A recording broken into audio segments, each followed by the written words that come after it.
Welcome back to another episode of the Offtackle podcast. My name is Austin, aka Odinsbeard43. You can follow me on Twitch at Odinsbeard43, along with Twitter and Instagram at Odinsbeard43. And I am, oh God, Patrick, man, I started to say Raven F. Jeez, I'm trying to start it off like we're doing potato aim here. Anyway, I'm Patrick. You can follow me on Twitch at Raven F. Holy hell, man, I am struggling today. What is the problem with this? We're going to leave this in. This is, wow. Oh my goodness. Anyway, you can follow me on Twitch at RavenF. You can follow me on Twitter and Instagram at RavenF0_O. Man, I finally finished the sentence without screwing that one up there. Good God. I would have died if you screwed up again, dude. I would have too. Yeah, like I said, I would have been keep rolling. So, as always, we're going to start off with what's happened in the last week with the NFL. We did have some breaking news that Antonio Brown's helmet gate is finally over. The arbitrator, this went to a fucking arbitrator, dude. The arbitrator ruled with the NFL that he can't keep the same helmet. So Antonio Brown said he's going to report. I don't know if he's still going to miss time as his feet are fully healed from getting frostbite on his feet from going into the cryo chamber with the wrong shoes on. Yeah, and you know the funniest thing about that is, and I didn't even think of it until now. Somebody shared it on Facebook. That is like the most crazy Madden curse I've ever seen in my life. Because if you look at the Madden cover for Madden 19, at the very bottom, it's got the frostbite and the logo for the broken hand and everything. And people are like, "Wow, these Madden curses are getting ridiculous now." Like that was golden, man. I couldn't even believe that. I can't believe I didn't think of that. Like I'm mad at myself for not really thinking of it. But it's I mean, he gets into those things enough, I would think, as an NFL player. Like a lot of the top guys in the NFL get into the cryo chambers. And I mean, what are you thinking? What are you doing? Like dude. And did you watch that video, like the interview that he had with, or about not being able to wear his helmet and that he would sit out? No, I didn't. Man, okay, I know he's in Oakland and everything. He's got to be enjoying some of that stuff that California has legalized that some other states have not yet. Because I don't know, he was like out of it. There was one thing that was brought up that I think could potentially be legit, and it's kind of sad if it is. Like people went back and started watching some stuff from Antonio Brown, and they're like, he didn't start to go crazy like this until after he suffered multiple head injuries, including the last one when he got blasted by Vontaze Burfict. Who is now his teammate? Yeah, exactly. But yeah, when he got blasted and his head got rattled quite a bit, so like it's crazy. Not trying to give him a cop out, but man, it kind of puts it into perspective a little bit, like with everything with CTE and everything. Like I mean, everything could be going to his head, but unlike Terrell Owens and Deion Sanders and some of these other guys that were divas like their entire career, it's kind of just really showing up all of a sudden. Yeah, it really is. And I really can't wait until we talk about the Raiders, because I have a lot to talk about with them, because that whole team is just going to be amazing. I need to go onto HBO right now and watch the first episode of Hard Knocks. I need to do the same thing. I think after we get done recording this episode and all that, I might go check it out, because that's got to be phenomenal. That whole team is just holy shit. And you heard that? Sorry to cut you off, but real quick, the last thing, since we're on the topic of Hard Knocks, you've heard that they're like the Oakland Raiders are absolutely hating the crews being there, right?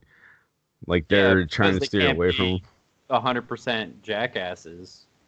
They can't show how fucking crazy that fucking shit organization is. I mean, they are, but I don't know. I mean, a lot of teams hate when they're there. James Harrison was the first one that I can really remember back when it was Hard Knocks for the Bengals.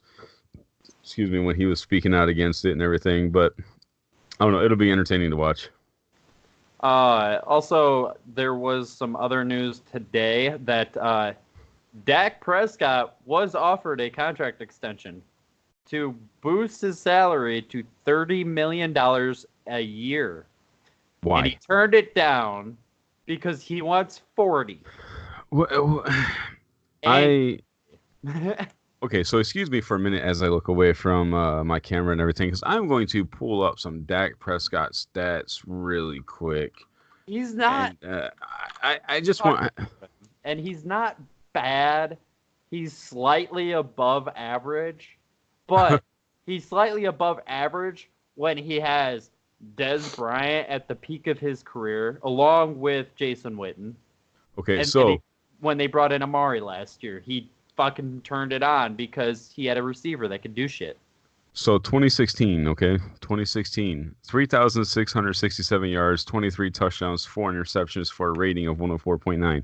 That is phenomenal. Even if his touchdowns are only in the low 20s, only 4 picks. Well, yards and touchdowns, that's average. The interceptions is the one thing that stands out, though, right there. And that's what I'm talking about is phenomenal. Yeah. The 23 touchdowns of 4 interceptions. Anytime you have single-digit interceptions with over 20 touchdowns, you're doing a pretty damn good job at protecting the football. Okay, let's be honest. But, and completion percentage of 67.8, over 2/3. That's still pretty damn good as well. Right. That's right where you want them to be. So 2017, 62.9% completion percentage, 3,324 yards, 22 touchdowns, and 13 interceptions. That's where it starts to become a problem. Only 9 more touchdowns than interceptions, and that QB rating was 86.6. And in 2018, 67.7 completion percentage, 38.85 for yards, which, it's not bad, especially for a team that rushes first. It's not bad. I mean, that's kind of what Joe Flacco's numbers were, about the average, with 22 touchdowns, 8 interceptions. Again, not terrible for a rating of 96.9. But please, somebody out there, please tell me where that equates to 20 million a year, 30 million a year, 40 million a year. Somebody please break this down for me, because I am so damn confused. I got a comparison for you. So, Tom Brady agreed to the 2-year, $70 million contract extension. Correct. That brings him up to $23 million a year, guaranteed annually. So last season, he threw for 4,355, 29 touchdowns, 11 picks, a 97.7 QBR. In 2017, 4,577 with 32 touchdowns, 8 picks. In 2016, 3,554, 28 touchdowns, only 2 interceptions, though. He wants to get paid better than... I hate saying this. He's a top 10 quarterback of all time. As much as Tom Brady. Oh, absolutely. He's top 5. I don't know about... Yeah, I would say top 5, maybe. Okay, as much as everybody knows, I absolutely hate the Patriots. And believe me, it's not the Patriots themselves. They, they've been phenomenal for quite some time. I absolutely love Bill Belichick. I know he's gotten in trouble for some things and everything. But going from what he did in Cleveland to going to New England and all that, and I think he was the head coach of the New York Jets for like a day. He's done something that no other coach has ever done. He will go down as the greatest coach in history. If not the greatest, then he'll be right behind Don Shula for the greatest. Okay. Yeah, I'm sitting here. I just pulled up Tom Brady's stats as well. 29 touchdowns is not that great. I can't believe he's had. Man, so I'm actually kind of concerned, because going back and looking at his stats here, a lot of Tom Brady's seasons, he's had under 30 touchdowns, 24, 26, 23, 28. And people say that that's the greatest QB of all time. No, again, not a knock against Brady. I'll give him top 5 for his decision making and everything else. He knows what he needs to do. But my point here is Dak wants to get paid basically double what one of the greatest quarterbacks to ever play the fucking game is getting paid. Right. I know I went off on a little bit of a tangent. Yeah, but I don't. Yeah. I don't can't know where Dak thinks he's that great. For one, I don't understand players wanting that big of contracts in a league that has a salary cap, for one. Because, okay, you're going to do that. You just lost Zeke because now we can't pay him. Zeke, Amari. Yeah. The two guys weapons. Yeah, absolutely. If you want to win, he's showing he doesn't give a shit about winning. He just wants money. Of course That's he what does. it looks like to me. I think in the next 5 years, the salary cap will reach $200 million. Oh I yeah. know, I know, I know it changes. It's been going up like every year, whatever. It's been gradually changing, but I think it's about to take a massive leap, though. Like I could see in the next 5 years, 200 to $220 million. But honestly, I'd also kind of like to see them reduce the salary cap. I know, I know. I just I don't want the owners to get that much money because if you reduce the salary cap, the owners are just gonna pocket more shit. And see, I understand that, and I get that, but I don't believe that like the bonuses and all that stuff are being used properly because a lot of times that stuff doesn't count against the salary cap Yep. because they don't want to pay for those bonuses outright. Yep. But if they changed it to where the salary cap was lower, but they paid a higher bonus, that would make things a lot more strategic in my mind because then you're not going to be able to just say, hey, you know what? We have a lot of low tier talent that's making like nothing.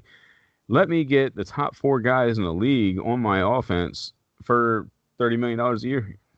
Well, and we're gonna go into a quick cap and team building rant here. That's the one thing I like about what the Bears have done right now is they got their quarterback out of the draft. They have him for 5 years Mm-hmm.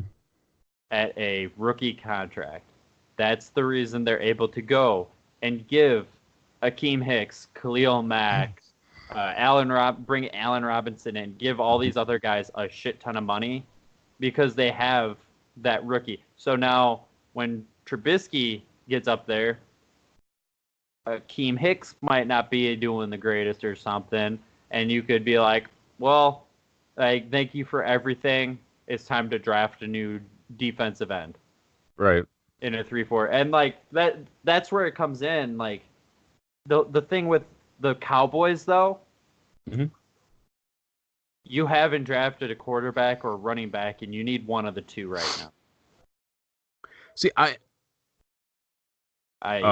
Weird. Do you have a ghost? no, there's some dogs like on my block going absolutely crazy. Anyway, I heard that. anyway, so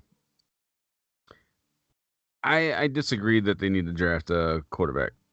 Like Prescott has the ability to be the franchise quarterback. He has shown that. I just don't think he's worthy of that high of a salary right now. Get him into his fifth, sixth year, see where he's at, and then talk about $30 million a year, $25-30 million a year.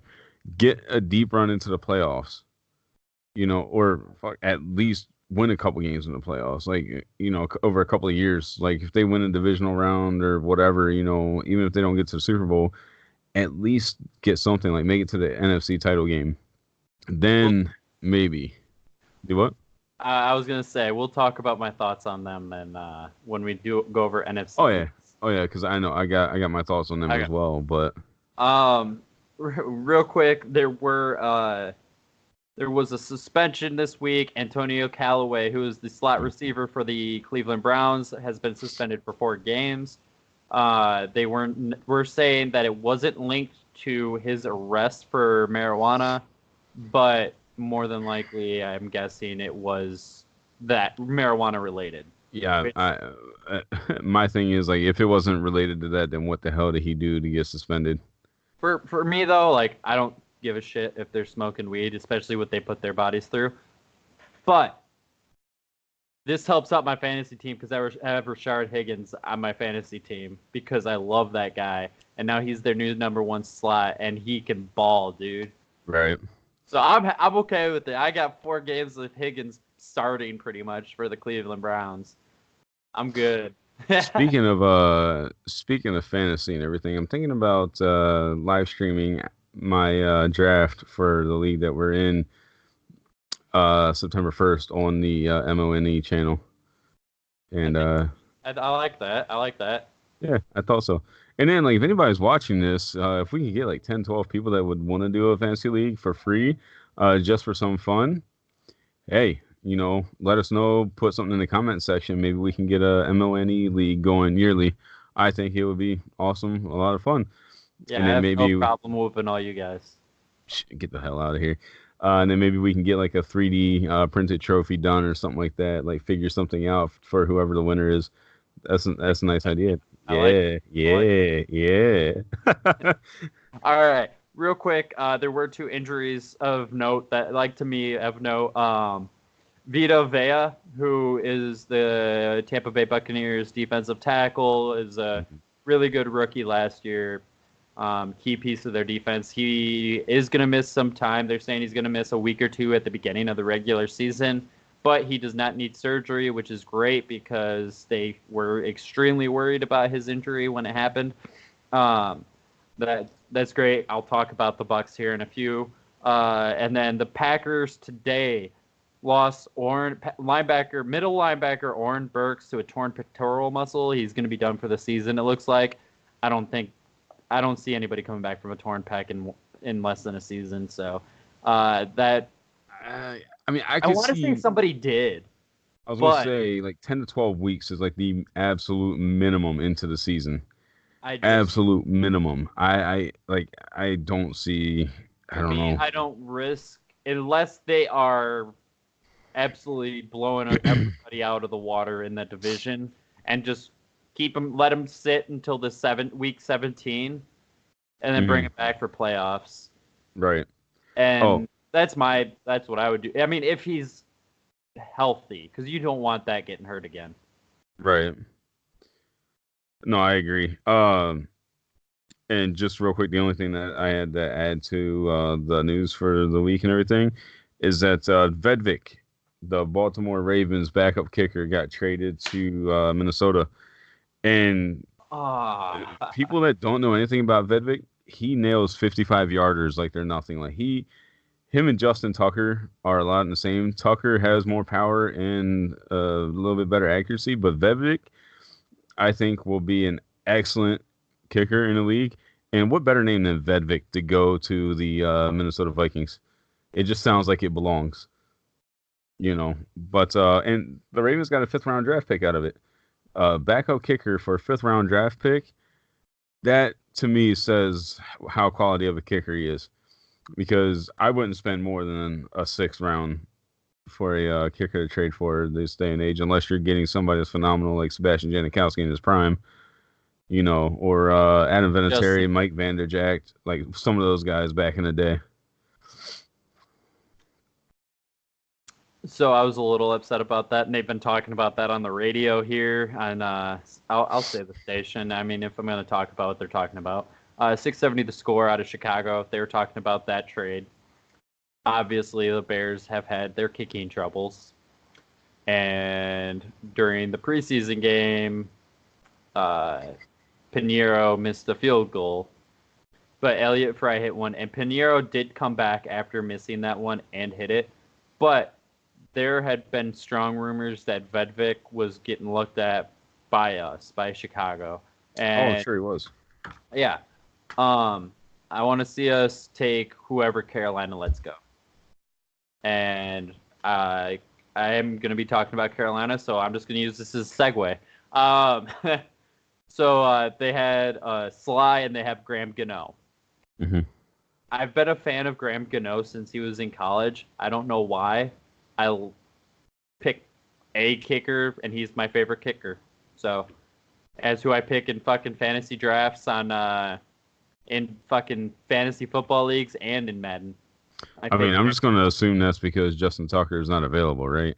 No, I pick him because I like to say Graham yes. Okay, to Easter. I'm Yeah, let's go with that. Graham Gano is a good kicker, but He is, but he's no Justin Tucker. But nobody Sly, in the NFL is. Yeah, that's why you can just shut the fuck up. But Sly hit a few during the Bears-Panthers game, and he looked really solid. It was nice and smooth and everything. So either Sly or Gano, I would love to see in a Bears uniform. We didn't really get to see much of the people that we're going to talk about. Obviously, it was the first preseason game. They're not going to play a bunch of their starters and shit. But obviously, Carolina's defense or offense is run through Cam. If Cam can somehow figure out how to throw the damn ball like he did his rookie and first year, he'll be fine. The other key is McCaffrey. Yeah. He can do everything. And I think that's going to take a lot of the pressure off Cam to be able to chuck it around because they have such a good running back in Christian McCaffrey. They did get DJ Moore last year, who I know you're a fan of. And he, in his second year, I expect a little bit of a leap forward. I expect him to put up some bigger numbers than last year, especially if Cam can actually stay healthy. They brought in Chris Hogan from New England, which I feel like in a wide receivers room that is him being in it, their wide receivers room is going to help the younger guys out a lot. I've been a fan of Hogan since he was in Buffalo. He's a lot quicker than you think, but he makes the hard catches. He plays tough. That's what I like to see. And another guy that you might cringe at the name of, they have Torrey Smith. Nope, you laughed. Why cringe, I mean, you guys got Torrey, or no, you guys got Brashad Perriman, and who I'll talk about here in a minute, and we got Kevin White in the same season, the same draft. Yeah, Torrey did his work. Torrey did his work for us. It just Perriman. He had a lot of issues with catching the ball a lot, man. Like he started to struggle periodically, and it wasn't understandable. Like I have no idea why. But if you look at it after the Super Bowl season, he's not been the same. Like he's still got his speed, but his hands just seem like they're hit or miss. You know what I mean? Like he's trying to catch the ball like this. Something. I really don't know what it is. Yeah. So like you were just talking about Cam a second ago. Yeah. I pulled up his numbers, man, and like yeah. Yep. So he's averaging 3,500 yards a year for passing. Okay. Last year he was injured. I will put that in there. Right. Yet last year was still one of his most accurate year in his career. Which is surprising. He completed 67.9% of his passing or his attempts, and he completed the most passes of his career, and didn't attempt the most passes of his career. So yeah, his career average is under 60% for completion percentage. That's not good. No.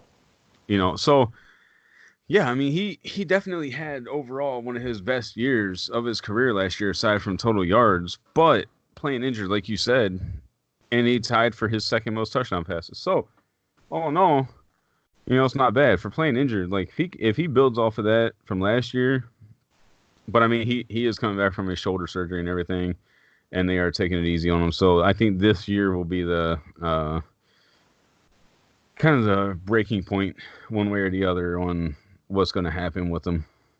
And real quick, the last thing on that offense, he does have his safety valve and Greg Olsen coming back too. Obviously, Carolina, everything goes through their defense, though. They brought in Gerald McCoy. They have Dontari Poe. They still have Kawan Short, who is a fucking stud. Shaq Thompson and Luke Kuechly in the linebacker positions, holding shit down like always. They brought in Artie Burns, Dante Jackson, Bradbury Reed, Boston. They have a good defense. My only thing that really scares me is, man, how many concussions and everything can Luke Kuechly take? Like, he's starting to remind me of Troy Aikman. Like, I can't remember the exact number of concussions Troy Aikman had, but it was concerning.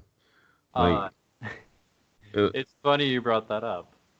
Because I remember back when Aikman was still playing, the Bears got Chris Chandler. And Chris Chandler and Troy Aikman, I felt like I used to make jokes that they were just running. They were trying to see who could rack up the most concussions in a career. Those two were getting knocked out every other game. Right. And I mean, it's not. It really is disconcerting because it's kind of terrifying when you really think about it. But hopefully, hopefully he can stay healthy because I think that'll definitely make a big impact. I don't know, man. I'm not too big on the Panthers this year. I know there's some people that are, but I'm not. I don't know. I am. I'm not. I don't think they're going to win the division, and I'll get to that team here next. But I do have them going 10-6. I feel like that defense is good enough to carry them, and then having a healthy Cam, a second-year DJ Moore with Hogan and Curtis Samuel and Torrey and Greg Olsen, but McCaffrey on offense is going to carry them as long as Cam can stay healthy. But that defense absolutely agree. Team. And Riverboat Ron, I'll always absolutely love him for what he did at the Bears organization for years. Just like your love for Pagano. I mean, look at what he did for Baltimore. How can you not? You know what I mean? And he's just got that football mind. Like that's why I'm excited to watch Bears games this year.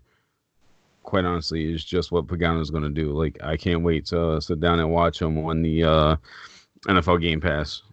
Like, I'm stoked for it. I'm not going to lie to you.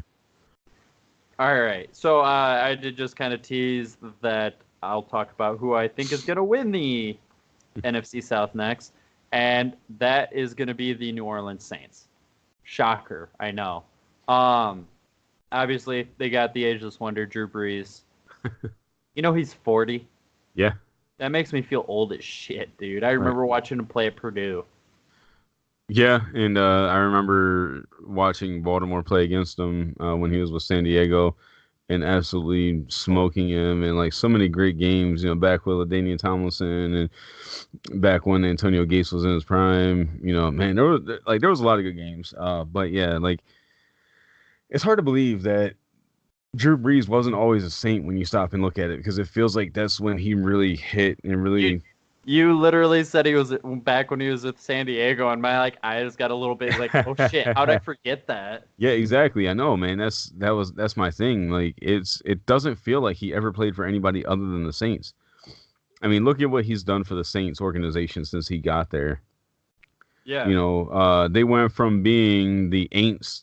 You know what I mean? Like going to games with the paper bags on their heads and everything else, like kind of being there. Like it was like the Saints were just there for a long time just to be there in the NFL to give New Orleans a team and give Louisiana a team. I mean, like the only entire draft for Ricky Williams. Right.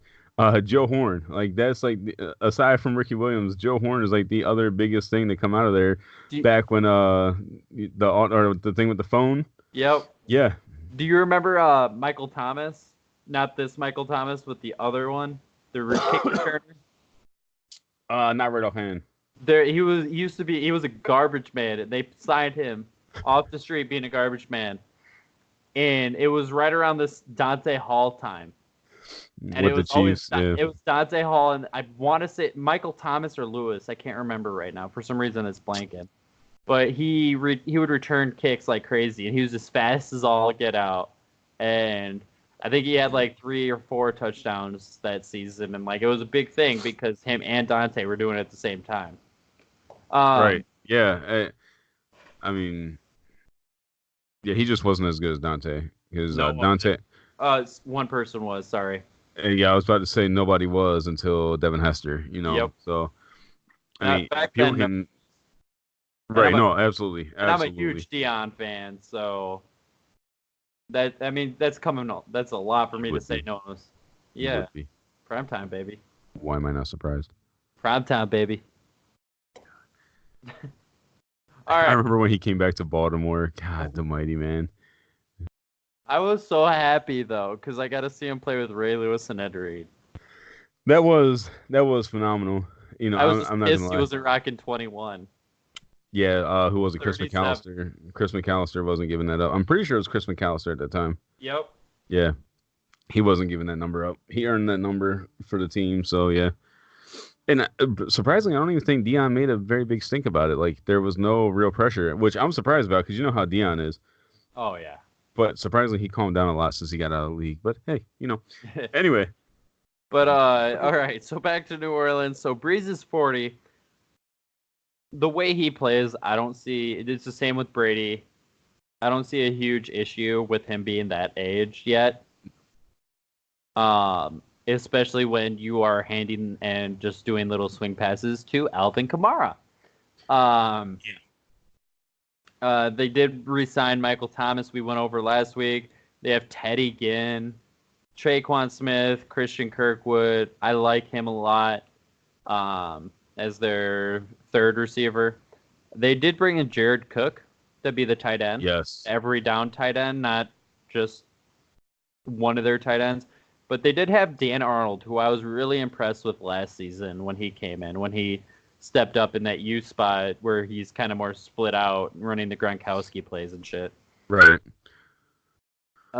Defensively, obviously, it's going to be Cameron Jordan, Sheldon Rankins from University of Louisville.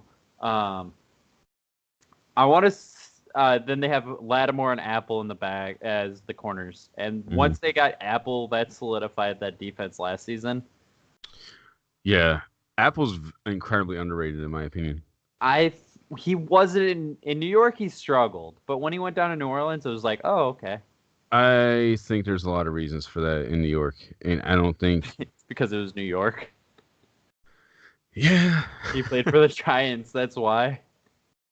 So speaking of the Saints defense really quick, like their defense last year, a lot of people kind of gave a lot of flack to, but they had the second ranked rushing defense in the league, only allowing 80.2 yards per game. That's, the only team ahead of them was, go figure, the Bears, allowing exactly 80 yards per game. But the Saints gave up a lot of points, though. They gave up 353 points last year, average of 22.1, which is, well, it's like bottom half of the league. It's not like the worst, but, I mean, then again, when you got Drew Brees and Alvin Kamara and all these other studs on offense, like, are you really that concerned if you give up the points? But this year, I think their defense is going to do a lot better. I think they will... I think they'll improve to where they only allow about 19 points a game. I think they've improved that much. And that may not sound like a lot to people, but when you understand like a 3 points per game, 3 to 4 points per game, that is a huge difference. That's taking a field goal off, that's stopping guys in the red zone, or just even stopping them, after they get to about 30-yard line, 40-yard line. You kept talking, and I'm sitting there. I'm like, if you say his name, I'm going to slap you, because there was one other person I wanted to talk about with them. And I want to see the development of his second year with actual coaches and not playing at University of Texas, El Paso, is Marcus Davenport. Oh, yeah. No, I'm not going to throw any names out there yet. I was really excited about him coming out of college. He was just extremely raw, extremely green. And... I want to see where he's actually got coaches. I want to see how much of his development is from last year to this year. That's the one player I'm super excited to watch on this team. Right. Let's talk about Tampa. So Tampa's biggest acquisition this year was Bruce Arians. That's it. Yeah. Well, they got Ndamukong Suh. Okay. So Bruce Arians is it. No, Suh is not the Suh of Detroit. No, he's not, but he's still a viable piece to be thrown into that nose tackle position. He may not get after the quarterback like he used to, but if teams start to think that way, if they start to think like, oh, he's not the same anymore, they're going to have a lot of problems because he's still a big body to be worried about. But in comparison to them losing Gerald McCoy, I mean, yeah, I definitely take Gerald McCoy over him any day of the week. I'm not going to sit there and say that Suh is better than him anymore. But yeah, I mean, like they had a Rashad Perriman. Like, okay, I had high hopes coming out for him coming out of college, like because of his speed, but he never lived up to anything. Deion Buchanan, I do like them adding for their defense. I like him a lot. And then they did draft Devin White out of LSU, who is a middle linebacker who I like a lot also. I I love Bruce Arians. I wanted him to be the head coach back when they decided to go Trestman. We're not getting into that. Yeah, I saw your look. I don't know what he's going to be able to do with Jameis. I'm not a fan at all. I haven't been since he played for Florida State, and Louisville actually fucked him up. So, Mr. Crab running back, though, Peyton Barber and Ronald Jones Jr. I like Ronald Jones Jr., but he does have an injury history. They have Mike Evans before Perriman, along with Godwin out of Penn State. Godwin I like a lot. I was very upset that he went to a team without a quarterback. But I never even said this. New Orleans is going to go 11-5, by the way. Yeah, so you haven't said that for anybody yet. Yeah, I did. I said it for for Carolina. I said 10-6. Oh yeah, you did. You did just real quick. I forgot about that. And then OJ Howard, obviously on that offense, and like you were saying, I did write down they have Sue, they have Vea, White, they have Vernon Hargreaves, they have Shaquille Barrett, they have some pieces. Mm-hmm. I think this is still a couple of years down the road before Tampa becomes a contender again. Yeah. Yeah. I'm not.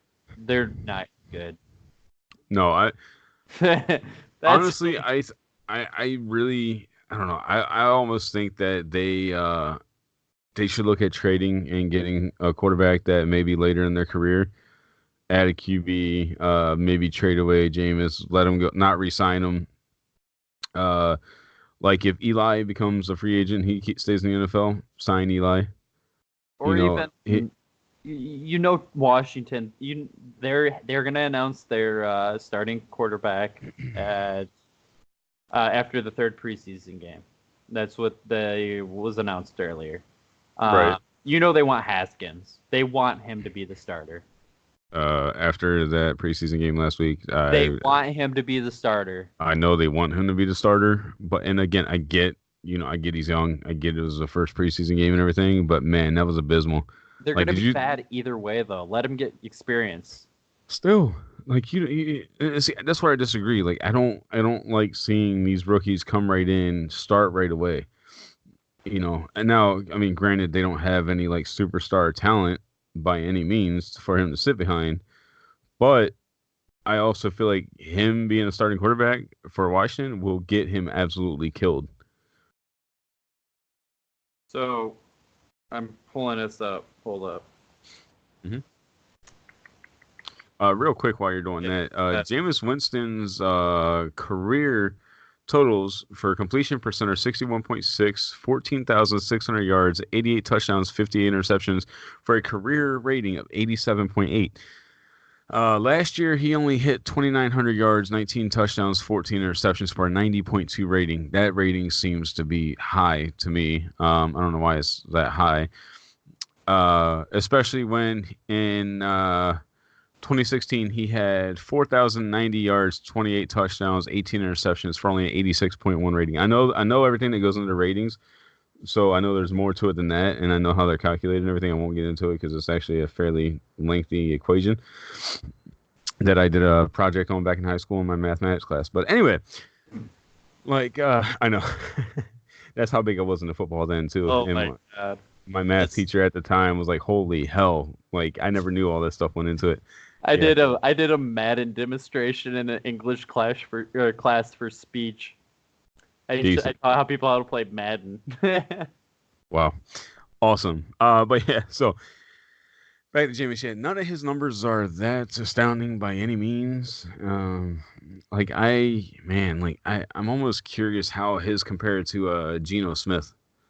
Well, while you're looking that one up. Yeah, because I'm going to. You're talking about Haskins, and you're not a fan of starting rookie quarterbacks. Rookies like Haskins. So I should clarify. Okay, I'm going to give you stats, and I want to see if you can name the player. Rookie season, started 16 games, attempted 575, completed 326 for a 56.7 completion percentage. Threw for 3,739 yards, 26 touchdowns, 28 interceptions for a 71.2 QBR. That sounds like Peyton Manning. It is Peyton Manning. Peyton sucked his first year because he had no one around it, but they got him the game experience, and he was at least smart enough to realize that's what was going to matter that season. Right. Like, I want to get used to the speed. I feel like you sit these kids down, and it is a case-to-case basis because there's been players that have sat for a couple years and come in and absolutely wreck, like Aaron Rodgers. Right. But I like starting them more, sitting them down, and be like, this is what's going to happen. We are not expecting anything. We want you to get used to the speed. We want you to get used to doing the calls. This is basically going to be like a practice season. And Washington isn't good. So they do that. I mean, I'm fine with that, but I still don't think season or like the very beginning of the season. Like I don't. He doesn't have like he's not Baker Mayfield. He's not even Lamar Jackson. He's not Kyler Murray coming out. Like he's still. I think he's better than Case Keenum. Case Keenum last year, not Case Keenum up in Minnesota. I'm gonna put that out. Case Keenum's not Case Keenum from Minnesota. That's a different person now. Yeah, you factor in that they had Adam Thielen and Tylen Thielen, however the hell you pronounce his name. Thielen. You know, I think it's Thielen. I think it's Thielen and Diggs and Yeah, Stephon Diggs. I mean, best receivers in the league. Yeah, absolutely the best combo. Like, yeah, God. I mean, Allen Robinson and Anthony Miller might have something to say to that now. No. I wanted to get that look. But yeah, but I could see Tampa trying to deal for Case Keenum, and that's where I was going to go with that whole conversation. We kind of went on a tangent. So real quick, I do have Tampa going 6-10. I do have them winning 6 games. Their schedule isn't the hardest. They have some teams that they should just whoop up on, actually. I still think they're better than like the Bengals and the Lions and shit like that. And Bruce Arians is that good of a coach that he can scheme a win, or he probably gives them 3 wins by himself for scheming wise. Right. Atlanta, they don't have Tevin Coleman anymore, so it's Freeman, Ito Smith, or their rookie Ollison. Obviously, they have Matt Ryan, who hasn't been the Matt Ryan since the Super Bowl season, which he could always bounce back. I'm hoping for, because I loved watching that. Wait, did you just say Matt Ryan's not the same one from the Super Bowl season? He isn't. Okay. He isn't Matty Ice anymore, dude. He might have better numbers, but he isn't Matty Ice. He doesn't have the ice in his veins where he's coming in clutch. So he had, he only had 1 fourth quarter comeback last year with 1 game-winning drive. You know, I'll give you that. But he also suffered the second most sacks in his career last year. He got sacked 42 times last year. So that right there, that makes a big difference. I mean, he had a 108.1 rating, and he had 35 touchdowns, 7 interceptions with 4,900 yards. So I honestly don't think Atlanta's season rides on Matt Ryan, though. No, I agree with you there. So they have Julio Jones, Mohamed Sanu, Ridley. So we were just talking about Thielen and Diggs is the top duo. I think that's the top trio. If you had to take the third person into account, I think Atlanta has the best 3. I'll let you think about it. I'm a huge fan of Mohamed Sanu. I don't think he's a number 2. Obviously, he's a number 3 now because Ridley had the breakout year last year. Sanu is definitely that guy that you throw in the slot and he's going to do work for you. Oh God, yes. And I mean, he can definitely beat some number 1 corners, but he get thrown out there. If you don't have a viable nickel corner, which you almost have to have on the field at any given time now, like you almost got to play that big nickel anymore, you know, or you got to have a speedy linebacker or safety that you're going to be able to throw on him to account for it if you want to have others still come in for that pass rush or if you're still worried about the run. But he's that guy that'll give you fits, man. He is so underrated. It's not even funny. I've loved him since he was at Rutgers, but his biggest downfall is he doesn't have that extra playmaking ability, where he's gonna break away from like 4 or 5 tackles and fucking go down the field 50 yards for a touchdown. He's extremely consistent. He has great hands and runs good routes. That's what his steal is. Austin Hooper came out last year and just kind of had his breakout season for a little bit at least as their tight end. This is where their season relies on, though. Their defense. They got Takaris McKinley. They got Vic Beasley rushing. This player right here, if he doesn't get hurt, is a game changer. When he came back, their defense started to play a shit ton better last year as Deion Jones. Number 45, their middle linebacker. He is an absolute stud. I don't know if I'd go as far as saying he's the best in the league, but he is one of the best middle linebackers in the NFL. He is all over the field. They did bring in Devondre Campbell last year. They got Trufant and Neal on the back end. They have a good team. It just last year put such a sour taste in my mouth watching them try to play football that we could. Fuck, dude. 2 years ago, we almost beat them with fucking Mike Glennon. 2 years, they've been like crap. So, yeah, you're laughing. That shows how bad they have been the last 2 seasons. I know. They have the ability to do that, take back where they were and go back there. They have the talent. They do. I don't have the faith in them, though. In order for them to win, to really do anything, they got to take up their rushing offense, their average yards per game. They only average 98.3 yards per game, and they have the talent back there to be able to hit that 100 yards. 115 yards. I don't think is too unrealistic for them. I think they need to take the ball a little bit more out of Matt Ryan's hands. And again, he had fantastic numbers last year and everything. But it gets to the point where you know what's going to happen. You know, they are that team. They became one-dimensional, and I think that's why they suffered. Because you weren't worried about the run last year. Only averaging 98 whatever yards per game. You're not concerned. And last year they had Freeman and Tevin Coleman. Right. Now you have Freeman and Ito Smith, or your rookie, who I do like. I think he has a lot of potential, but he's not Tevin Coleman yet. Right. I mean, even the Colts averaged 107.4 yards per game last year rushing. That's because Marlon Mack's a beast. I understand that. But they weren't loaded like the Falcons are. Yeah. You know, and so, but yeah, I think that's just a case of Matt Ryan having to do too much to where it's making the rest of the team lackluster. Yeah. As far as offense goes, you know, you look at Brady, all right? Brady, again, one of the best quarterbacks ever played a game. Is he the best? Not in my opinion, but again, it's just my opinion. I know somebody's going to get salty about that. Chad. Anyway. Suck it. So Brady just goes to show that you can be one of the best quarterbacks in the NFL and not have to have those 5,000 yards every season, not have to throw 30, 40 touchdowns a year with under 10 interceptions. You know, Matt Ryan, I remember watching some of the games, and I'm probably going to go back here on Game Pass soon and watch some again from last year. But he took a lot of situations where he could have checked to a run or went check down receivers that he did not. You know, there was a few plays where I was watching and I was like, holy hell, if he would have audible to a run, they could have ran Offtackle and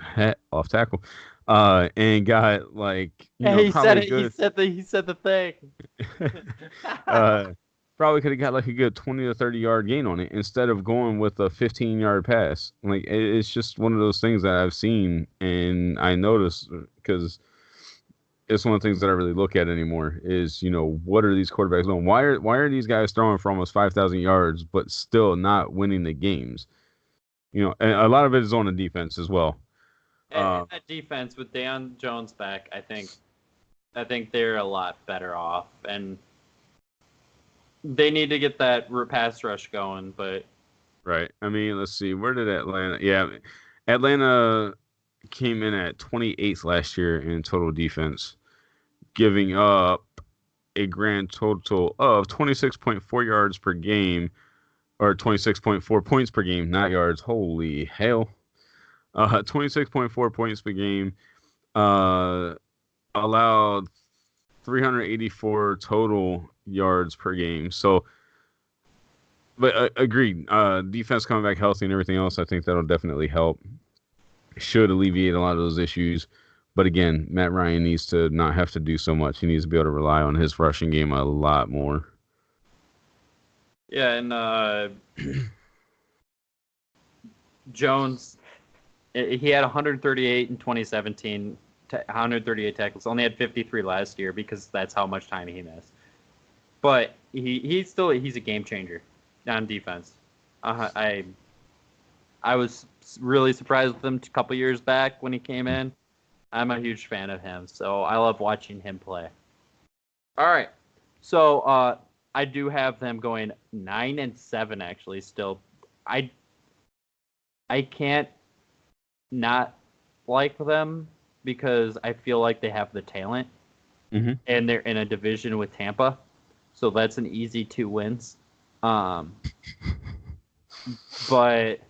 I don't see them getting into the playoffs. Out of this, I know I mentioned it last year. I have the Bears, Vikings going to the playoffs. I have New Orleans and Carolina going into the playoffs right now, and we will go over that before the season starts, who we have as our playoff predictions. So 2 from the north and 2 from the south, huh? Yep. And I know a lot of West and East people are going to be pissed at me. The and East, I don't care. The East, that I know the West. I know people in San Francisco and Seattle will hate me. Arizona, San Francisco. Yeah, NFC West, dude. LA. Well, no, they're. You got LA. Obviously, you got LA winning. Okay. Oh God, yeah. Yes. Okay. We'll go over that here in a few weeks. Why would if anybody from San Francisco hates you for that, they're not being realistic with themselves. Let's be honest. I was listening to national radio the other night on my way home, and they're like, "Oh yeah, we're gonna win the division." They are hyped out in San Francisco right now because Garoppolo's healthy. Again, all those people must be enjoying some things that are legal in California that aren't in every state yet. Yes, I like San Francisco, but you're not there yet, guys. No. We'll go over that here in a couple weeks. Yep. All right. So let's hit the South. All right. AFC South. I was about to say we just hit the South, so you got to specify a little bit. All right. So the AFC South, man, they got a lot of talent. You know, if you don't think that the AFC South is loaded with talent, you might want to go back and kind of look at what everybody's got. I mean, look at what the Jaguars have been able to do recently. They're missing a few pieces. They're kind of hit or miss. They are one of those teams that you look at and you're like, all right, what the hell are we going to get this week? Are they going to come out and play like the team that got to the the deep playoff run? Or are they going to play like they did last Thursday against the Ravens in the preseason game? Granted, it was preseason, but at all. Yeah. So. Rough. Oh, absolutely. No, and to start off with, they added Jake Ryan for their linebacker core. I don't think it's a stud of a addition, but I think it's worthy enough. I think he's got the ability to definitely be able to help out the defense, especially if any injuries come up or anything like that. It's not mind-blowing by any means, and I don't think that they really did anything during the offseason that was anything crazy, although I am really high on Josh Allen coming off the edge. Nick Foles, I know. That's a huge upgrade for them. It is, and but it wasn't mind-blowing because I kind of expected that last year. Yeah, I expected Eli, to be honest, but I did for a little bit, but then I was like, why? Because I was like, they're the Jags and they're gonna do something stupid. Well, I mean, you would almost always assume that, but they've had some I don't really know how to put it. I guess some epiphanies recently. They're like, hey, we've been idiots in the past, so let's kind of step our game up and do some stuff, kind of like the Browns. For a long time, you thought the Browns were going to make absolute fools of themselves during the offseason. In the last couple of years, last 4 years, really, they've kind of stepped their game up. So maybe the Jags are finally getting there, too. I know. A little bit. And then Chris Conley for wide receiver. Yeah, I mean, I like him, but I'm not I agree. That slot to that fourth receiver, I could see him helping out, but it's not. Yeah, I don't know. I'm not thrilled about it. But Nick Foles, like you said, definitely an upgrade. He's got that pedigree. You've seen what he's done in the playoffs and everything in the Super Bowl. You know, um, Without him, I don't think the Eagles would have got where they were. Even with Carson. Carson. Okay, Mike Tyson. Even with Carson Wentz being healthy, I just don't know if they would have went there like that. I don't know. Nick Foles just has that thing in him where, like, when it came down to those kind of games, he just clicked, man. Like, it's one of those things that not everybody has. Like, throughout the regular season, like, he's good. He's not mind blowing. But then when he got to the playoffs, man, it was like he just knew what to do. It was like he could not lose. Well, I mean, obviously they did, but I don't know. He did. I mean, he did bring the Eagles their first Super Bowl championship. So, yeah, that says enough, and that's why I'm shocked that they let him go so easily. I think they're still super high on Carson, which I think. Oh, they are. East next week, correct?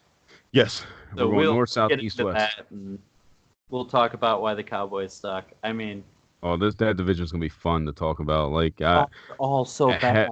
Half of that episode is gonna be me laughing, like whether myself or out loud, like lolling all over the place here because it's just gonna be how it goes. But let's see. So they lost Carlos Hyde. They lost Telvin Smith temporarily. I don't really know whatever that means. I don't know what that means either. I'll hold up. I'll look while you keep reading. Okay. Blake Bortles. Is anybody really gonna miss him?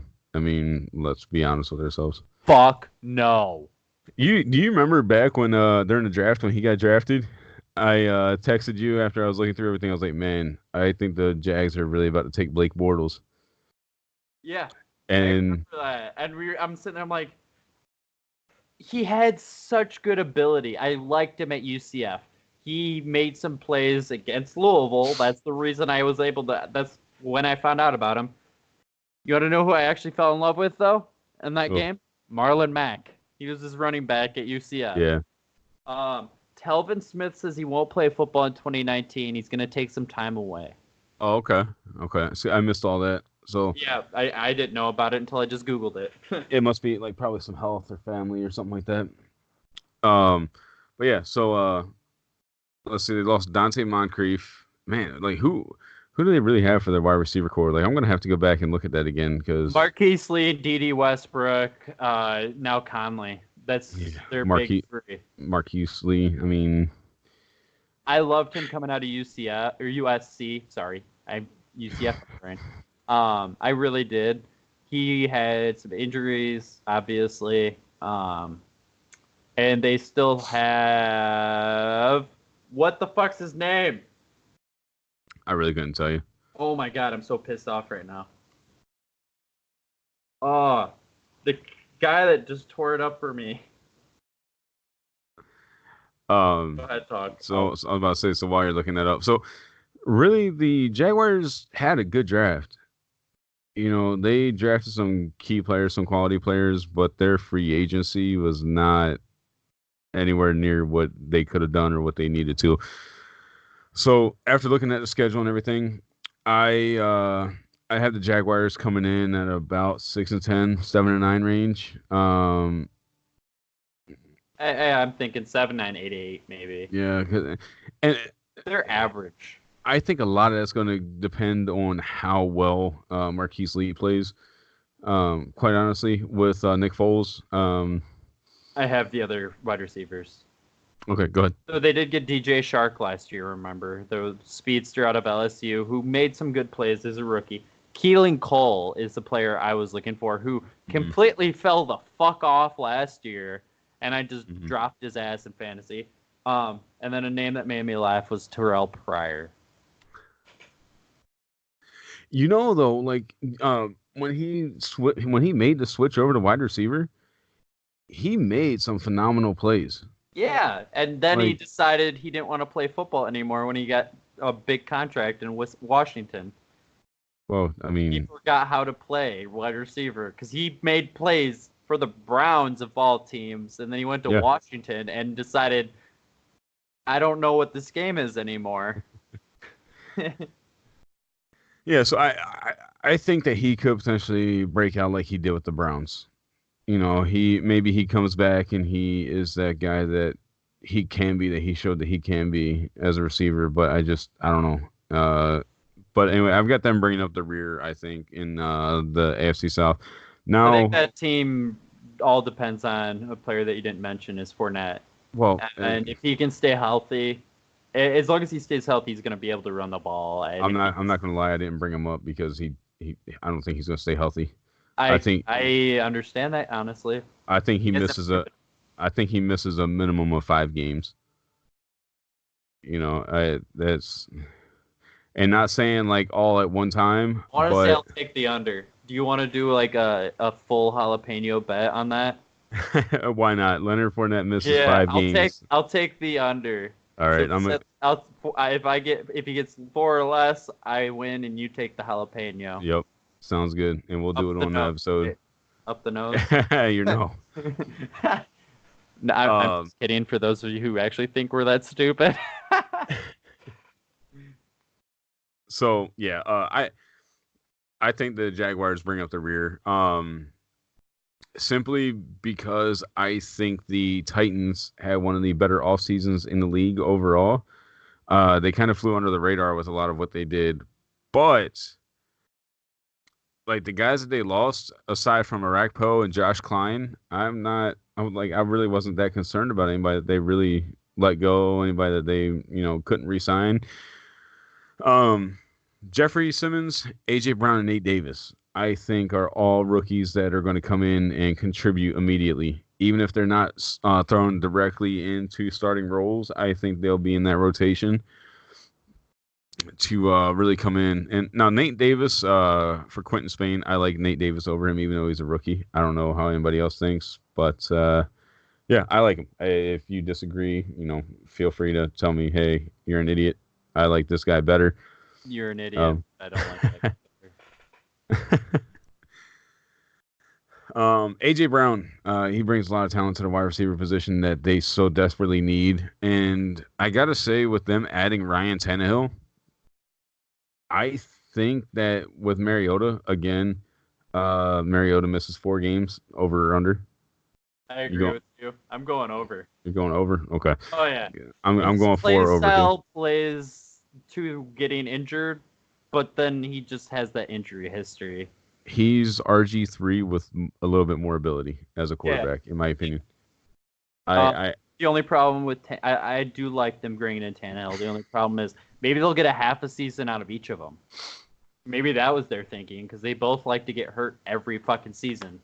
Right, but Tannehill was with the Dolphins, and the Dolphins were the Dolphins, and the Titans are the Titans still, though, dude. Right, but their offensive line has been underrated. Like, I do agree with that. A lot of what's happened to Mariota was because of his own stupidity, holding the ball too long, rolling out. Like, I was watching a game where he rolled out into 4 defenders. I believe it was a safety, a D-end, and 2 linebackers. Like, he rolled out directly into him. He had 1 blocker, and that's where he went. Like, what the hell are you thinking? Like, you're fast, but come on, dude. Have a little respect for yourself, unless he was trying to get injured because he just, was like, hey, this just ain't going to work out this season. I don't fucking know. They added Cameron Wake. Now, he's... the other age wonder. Yeah, he's not in his prime. He's not as good as he was a few years ago. But, hey, he's still a damn good athlete. When he comes off that edge, I mean, I don't know. I don't know. Who do you like better, him or Arakpo? I like Wake better. I agree. He's been healthier, but I think the hidden thing with bringing him in, you have 2 very young other outside linebackers with Harold Landry and then Correa, who I know because he was in Baltimore. I think bringing him in to be able to work with those guys and go over film, it's just like when the Bears brought in, I keep going back to the Bears, but it's like when the Bears brought in Mack. He was able to work with Leonard Floyd and all these other, Aaron Lynch even, and I think that brings their level up. Even if Agreed. the 36 or 7-year-old, I can't remember, Cameron Wake isn't getting double teamed every down like he used to be, he's still gonna help those younger guys. And Oh, absolutely. I like their linebacking core as a whole, honestly, a lot. I do too. I absolutely do. Evans, Jayon Brown, Landry, Wake, Correa. They have a good defense, and they have a defensive-minded coach now. So, I mean, they had a top 10 defense last year. Oh, I didn't even cover the Jaguars rankings or anything. yeah, The Jaguars also had a top 10 defense. The problem with the Jaguars was their offense, though. They only averaged 15 points a game, and they came in 27th. I mean, they averaged under 200 passing yards per game. That's not going to get you anything in today's league unless you're like Baltimore and you're averaging 150 rushing yards. But Baltimore also averaged 220 some odd passing yards last year. So they had, like, to me, the almost perfect balance if you're going to go low on passing. But anyway, Jaguars, but Tennessee finished only 2 spots ahead of them with total offense at 25th. 223 passing yards a game, only 103.8 rushing yard. I mean, 100. Hang on. Holy shit! I looked at the wrong damn thing. My bad. Let me highlight this. I looked at Detroit's numbers. Good God. I really need to start wearing my glasses when we're doing. Yeah, I'm not even fucking up, and I'm not wearing my glasses right now. I know. I'm supposed to wear glasses when I'm on computer because I start to like fuzz out and stuff. So. Anyway, Tennessee, again, 25th. At least I had that part right this time, not like last week when my stuff was jacked up and was telling me that Arizona. I was like, what the hell was going on here? I know Arizona didn't have number 1 offense. Anyway, Tennessee had 185.9 passing yards a game last year, 126 rushing yards a game at 19.4 points per game. That's not going to do you anything. Like, unless you're the 1985 Bears with that defense. The 2000-2005 Ravens with their defenses, like no, it's not gonna happen. It's not in today's league. Nope.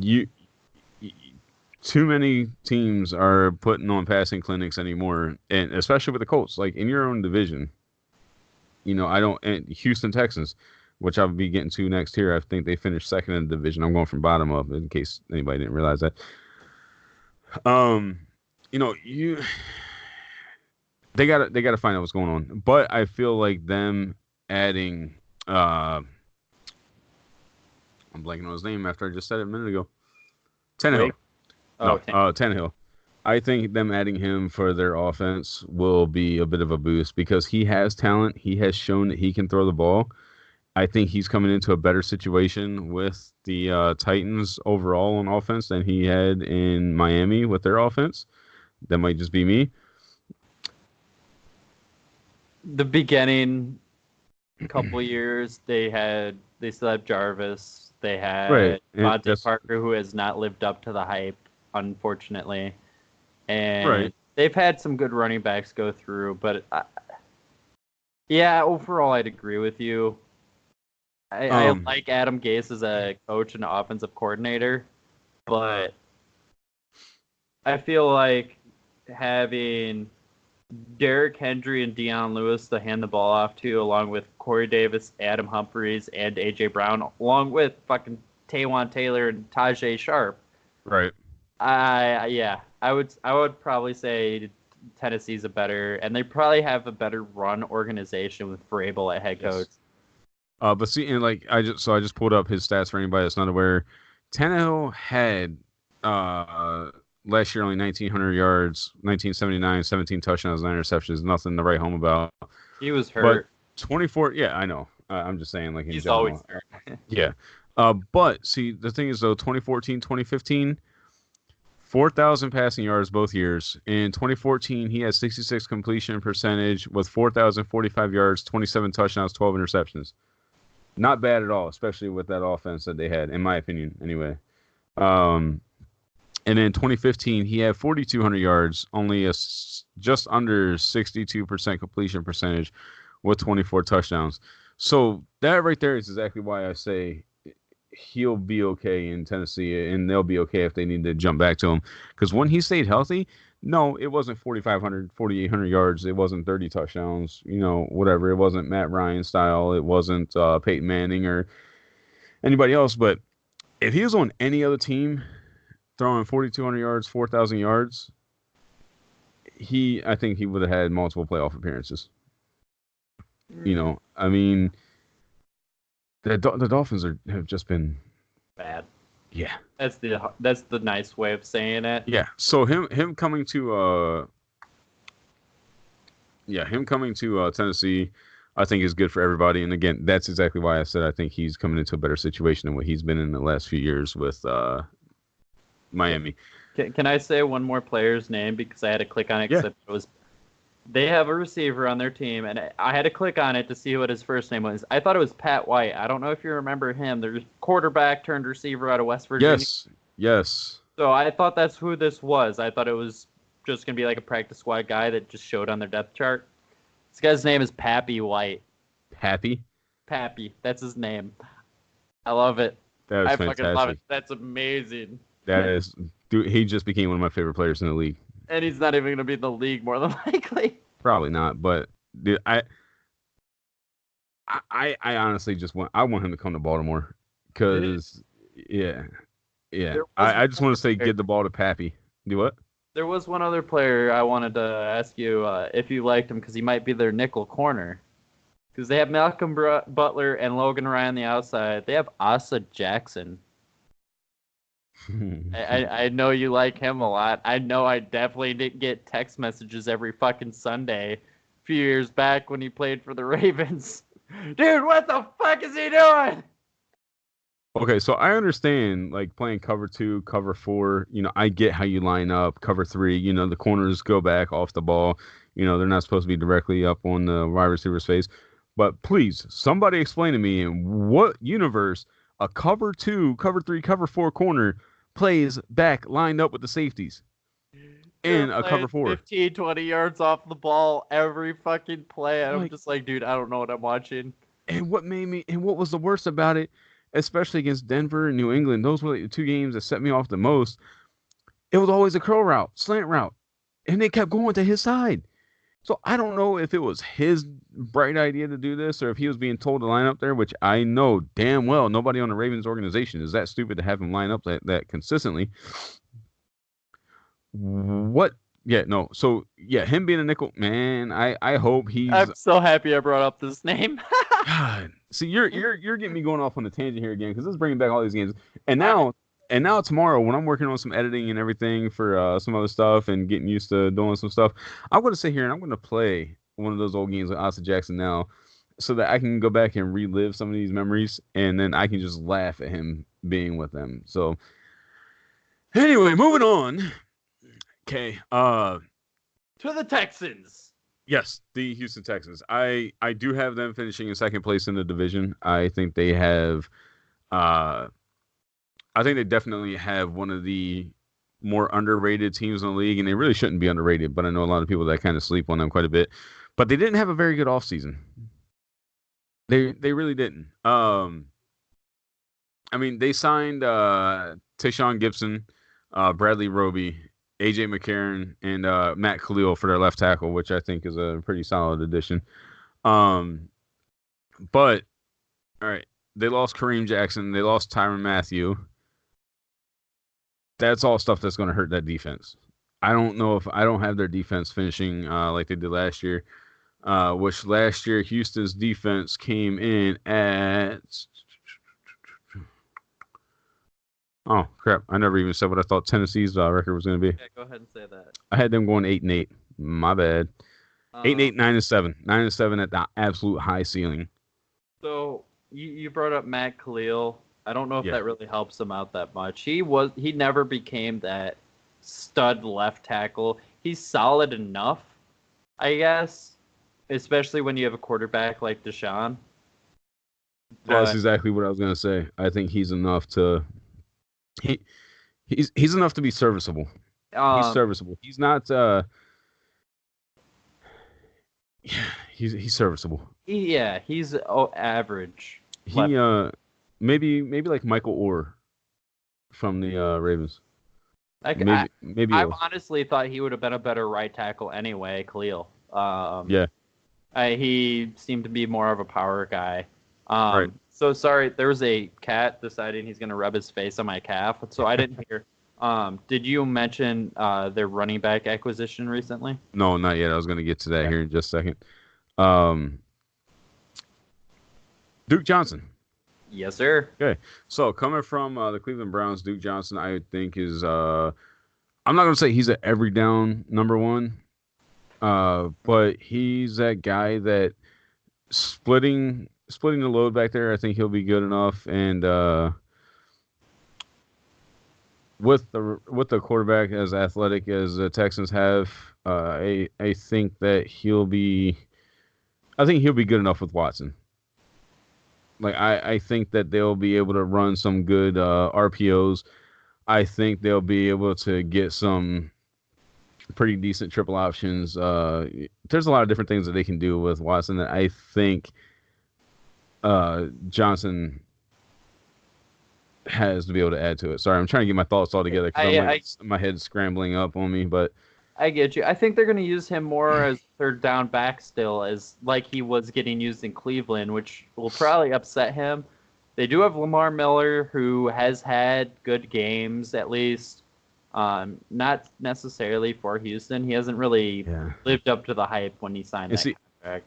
And that's why I think that Duke's going to kind of take over. I like Duke more. If that makes any difference. No, but I agree with you. Bill O'Brien, let's start Duke Johnson over Lamar. I was thinking about that the other day, actually. The podcast, right? Yeah, I was thinking about that the other day. How Lamar Miller is not living up to what he was in Miami. Yeah, he never has. And that's what bugs me too. Maybe he was just that guy that the system was perfect for him. Yeah. Or maybe he signed his contract and was like, "Hey, I don't care anymore. I got paid, so." Because he got a decent contract when he came to Houston. He was decent, but anyway, yeah. So I think Duke Johnson. I think he'll get the majority of the carries over Lamar Miller, unless Lamar Miller starts this year and he's like, "Oh shit." I'm on the bubble right now. I gotta play my ass off when he comes out. And this is the thing. We're doing all this stuff before we really see anything from the starters play. Obviously, Duke didn't play with Houston the other day, because he had just got traded last week. So it's gonna be a little time before we really see what he does. But yeah, for them, I think to start Miller over him, Miller's got to really show off, because I like Duke Johnson. I always did. But he kind of got screwed when Nick Chubb came into Cleveland, and he just kind of got put on the back burner. And then them adding what's his nuts? We just went over this last week. I don't know, Kareem Hunt. Yes. Yeah. Sorry. Good God. Yeah, if he doesn't get another domestic. Yeah. That's a whole nother story for a whole other thing. There was just one thing that I didn't agree with about their defense not being as good as it was last year. I think it could if they're able to stay healthy. Because last year, JJ was hurt off and on. Right. And I want to say, didn't Jadeveon go down for a game? I think so. So if those two basically, because Whitney Merciless, I don't think he's ever fucking gotten hurt.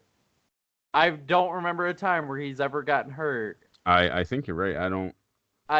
He always seems like he's always there, always around the fucking ball. I think he's probably their most consistent player, obviously, without injuries. I like him a lot. So if the two big names, though, could stay healthy, I think that defense could put up big numbers like they did right when Jadeveon decided he liked football again and played, and J.J. Watt was Defensive Player of the Year. Like, I feel like if those two could stay healthy, they can get those type of numbers again. Oh, I agree. And the thing with that is it also depends on how everything with Jadeveon Clowney goes with the Texans, because there's still been rumors that they're going to trade him off. Come to Baltimore. That's all I can say. Come to Baltimore. We'll take him. Well, He'll suit up in that black and purple, and he'll knock some heads in. Send him to Pittsburgh.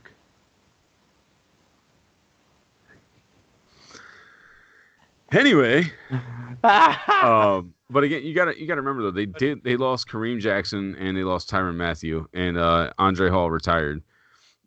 But they did bring in Gibson, which you said. I know, it's Sean Gibson and Bradley Roby. I like Roby a lot. I do too. I don't know. I just don't think it's going to be quite the same. I mean, again, it's all gonna change. It's all gonna show up here soon. But I mean, Houston had a 12th ranked defense last year, and they only allowed 82.7 yards rushing per game. So I'm kind of curious to see exactly how that changes. And they allowed 19.8 points per game. Let's see. So talking about corners and safeties and who they lost and everything. Let's see. Where did they rank as far as passing yards per game? They came in 28th already for passing yards allowed per game at 260.4 yards per game allowed.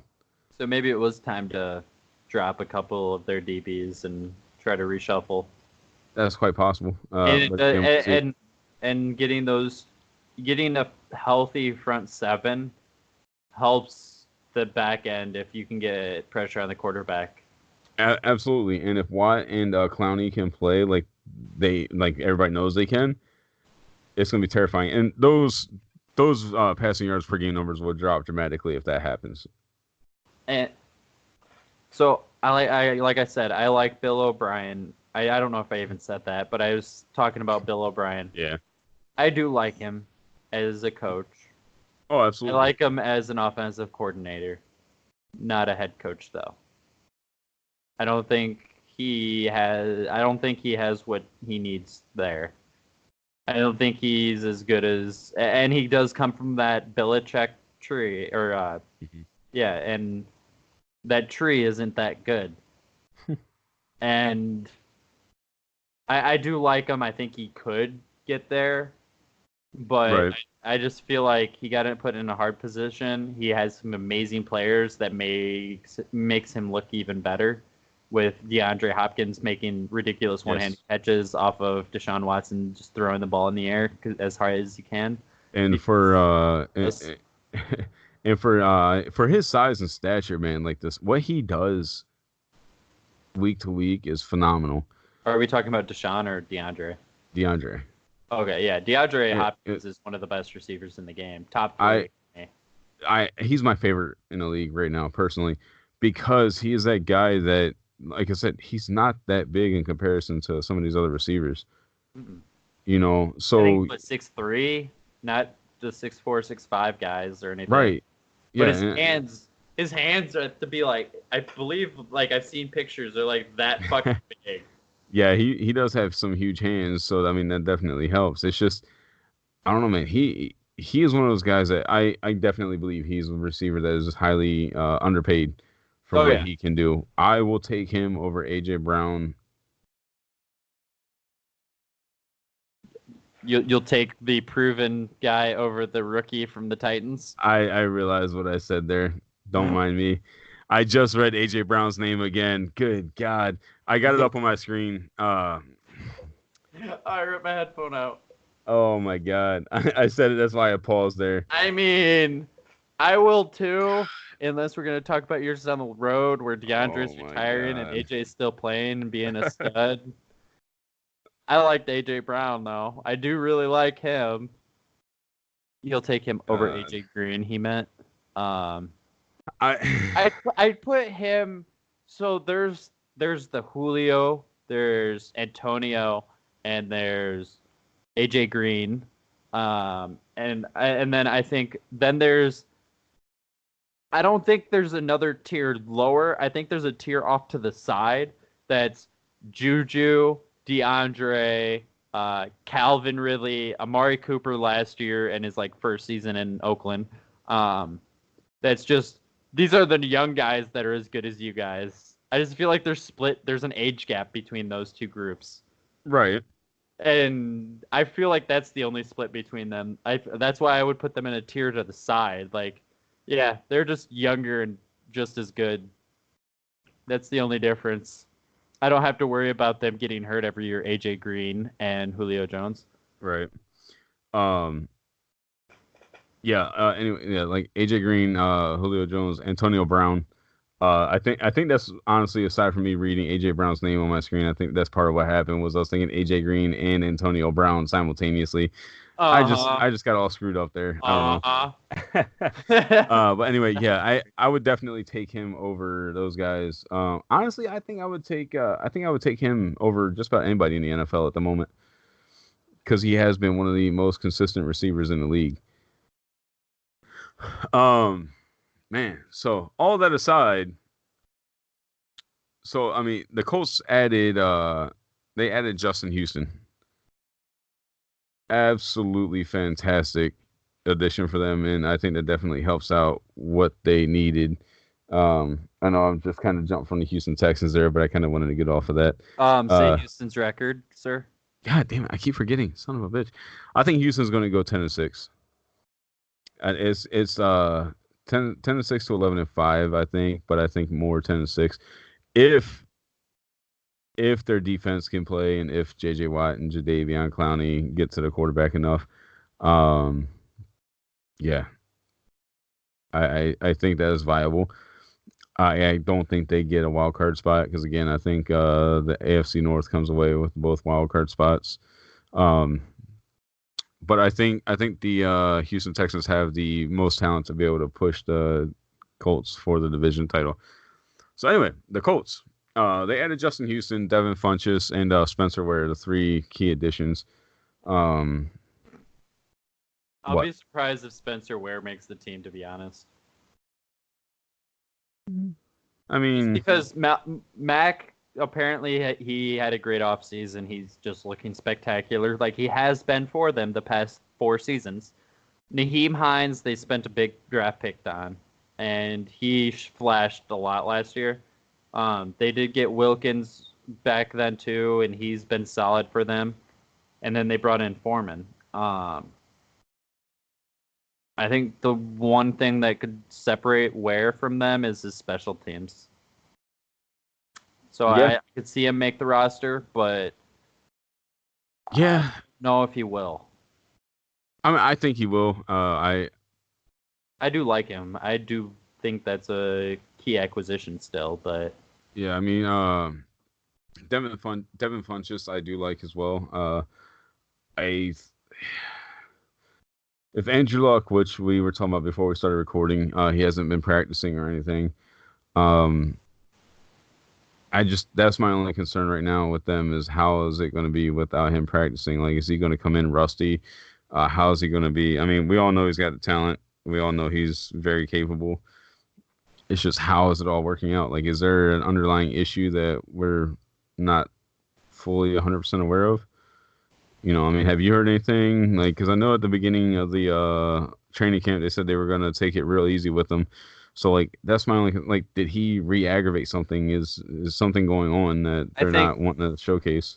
I didn't read anything about it, but my idea would be that they just want to make sure he doesn't re-aggravate something, and he missed 2 years pretty much Yeah. because of this. So I feel like they're like, you know what, preseason doesn't matter anyway. I wouldn't give a fuck about preseason. Maybe 2 weeks before the season, let him start practicing. I'm guarantee it's Andrew Luck. He's the fucking biggest competitor in the NFL. I guarantee he's still working out and staying in shape. So that I wouldn't be worried about. I would be worried about some rust, but like I said, 2 weeks before, you got 4 practices a week, 5 practices Hmm. a week with CBA and everything. I think Let him he get. could. I think he'll make his preseason debut week 3. Uh, I don't think he makes the preseason. I don't think he plays.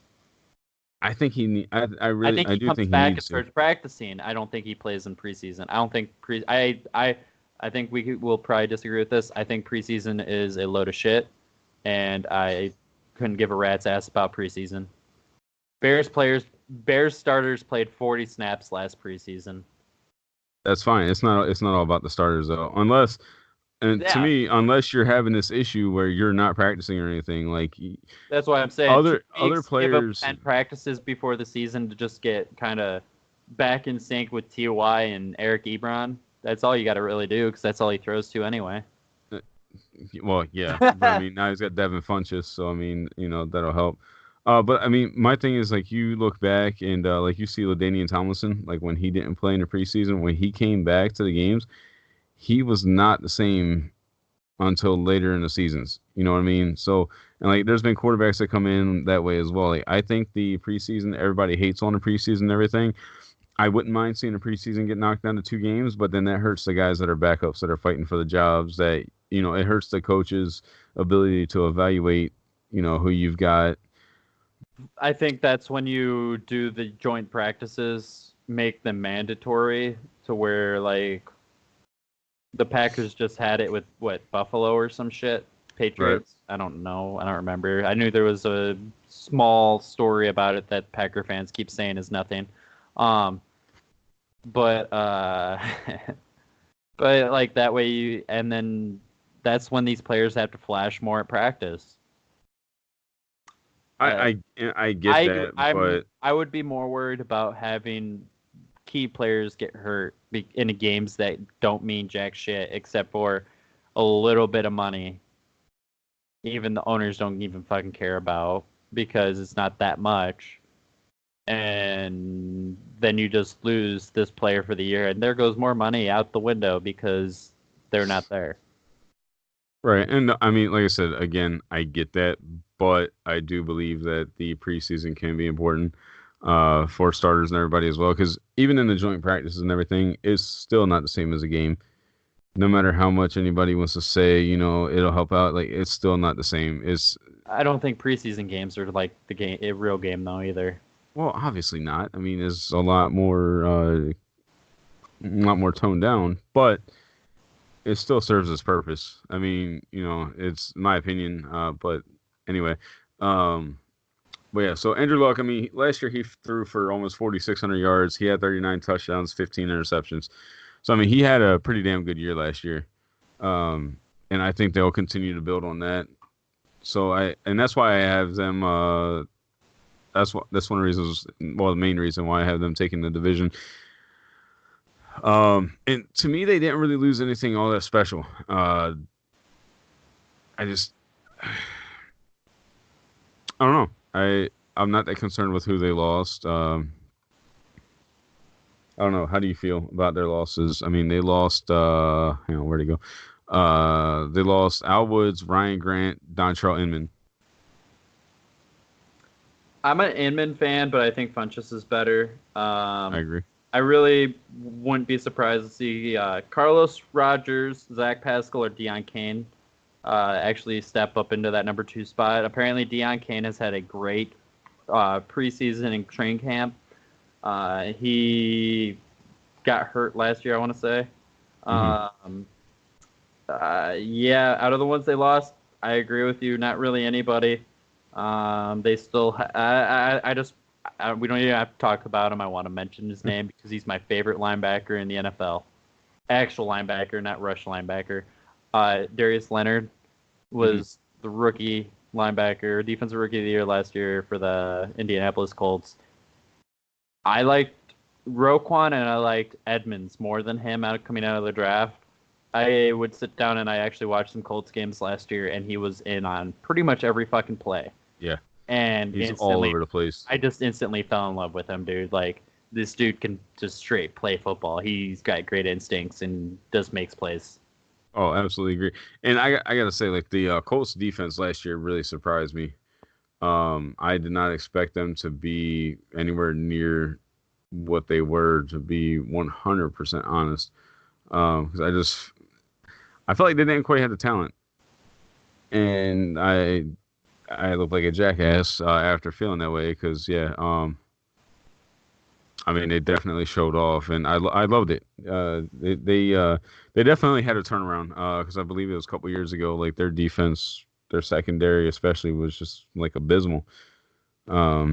They did draft we were talking about that earlier. Rocky Sin, I do like him a lot. Yes. Pierre Desir finally showed up in the NFL. I don't know if do you remember when he was coming out and he was doing scouting combine and stuff? A little bit. 6'3", like 215. Yeah. Ripped and shredded as all get out. Yeah. Finally showed up. Malik Hooker is a great ball hawking safety if he can stay healthy. But their turnaround all came because Andrew Luck was back at quarterback. Oh, 100%. 100%. And this is going to start an argument, so I'm going to say it now because we have to cut soon. Yeah.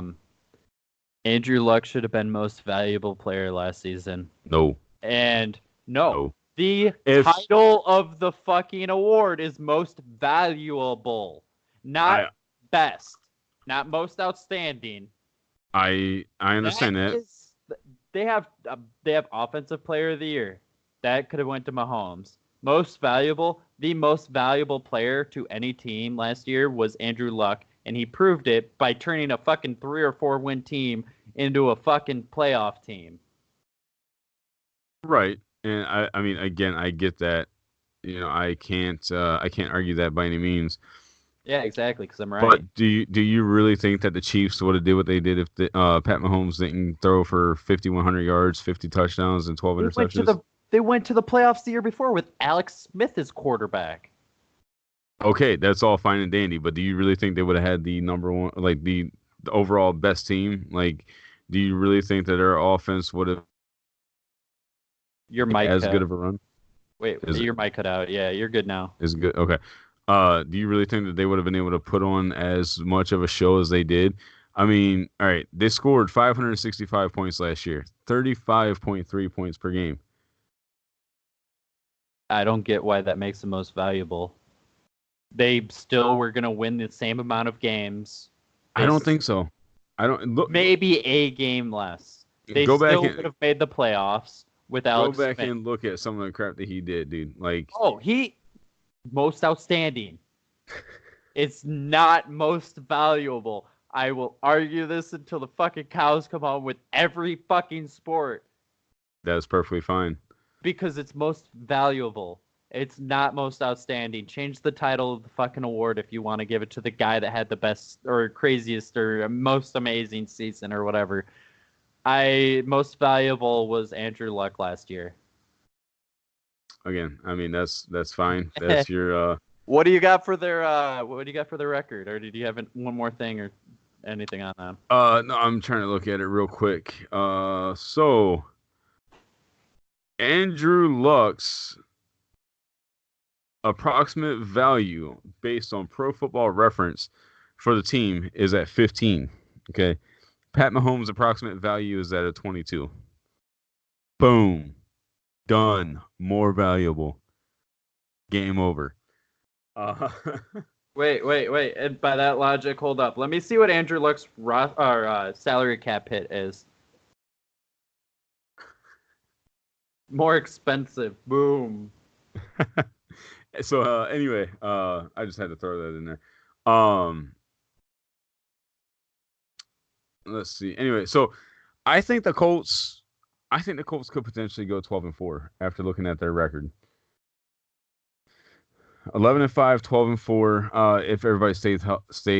Good God, dude. Jeez, I know. Going full Tyson.